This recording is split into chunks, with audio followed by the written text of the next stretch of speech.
Got a great idea today. Why don't we show you what it looks like from a student's perspective once you create an assignment and show you the back and forth between teacher creating an assignment, student completing the assignment, then teacher grading the assignment. Let's get started. Okay, first, as a teacher, from your Google Classroom, go to your classwork page, click create an assignment. What's the big idea? That's what we're talking about here. What's the big idea? All right. Make sure you type pretty thorough instructions for your assignments. This is just a test, so we're not going to do that. But for you, you would definitely type in something that is very clear for your student. Also, please indicate which app you would like or how you would like your student to complete the work. You can add something from Google Drive, but we're not going to. And you would always have the option to create a copy for every student. We're not going to do that today. We're not going to add anything from our computer, YouTube, or a link from the web. The reason being is we're going to allow the student to choose a Google app to complete their assignment on their own. We'll select our students. We're just going to send it to this knucklehead right here, and we're going to assign the assignment. Okay, so what does it look like for the student? Let's take a look. This is the student page. The student logs into their classroom, looks at their stream page, and there, right there, just updated. There's a new assignment. What's the big idea? How does a student know they have work, or how can they keep track of how many assignments they have still to complete? Glad you asked. Great question. So let's go up here, top left corner. There's a little drop-down menu here. To-do list. This will show you all the assignments that you still need to complete if you are a student. If you click on done, this will show you all of the assignments you've completed and handed in. And it'll also show you your grade. Okay, so if you click on what's the big idea, it will take you to that assignment. Now, once we're on the actual assignment, we're going to see that we have a lot of different options to complete this. We'll see the name of the assignment, the instructions, and now we're going to have the option to add materials to our assignment to turn in. We can add something from Google Drive, a link from the web, another file from our computer. We can also, right from inside of our Google Classroom, create a document, a slideshow, or a sheet, some type of spreadsheet in order to complete this assignment. This is another add-on, another Google product that I have added on, but you can add more depending on what you use in your classroom. So for the sake of demonstration, we're just going to use documents. It's creating now a document in order for me to work on.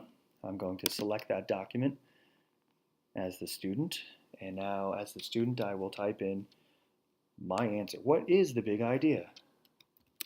I have no big idea.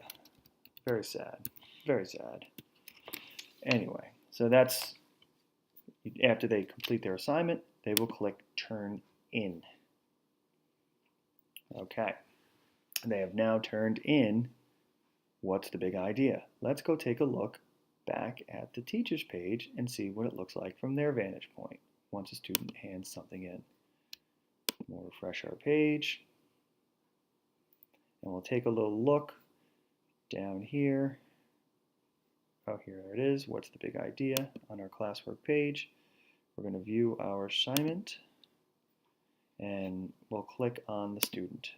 It was assigned, but they did not completely turn it in. So I can view their progress here, and if I want to, I can add comments if I see something that they need to work on, or need some type of guidance. I can type in a comment here.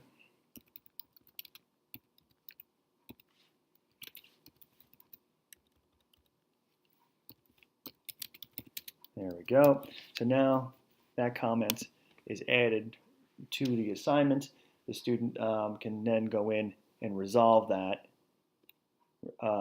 When they click resolve, that lets the teacher know that they have actually seen the comment and they have taken care of it. Okay, so now the student has not completely handed it back in.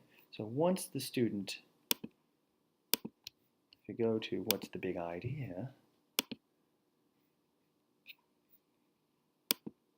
there we go, I apologize.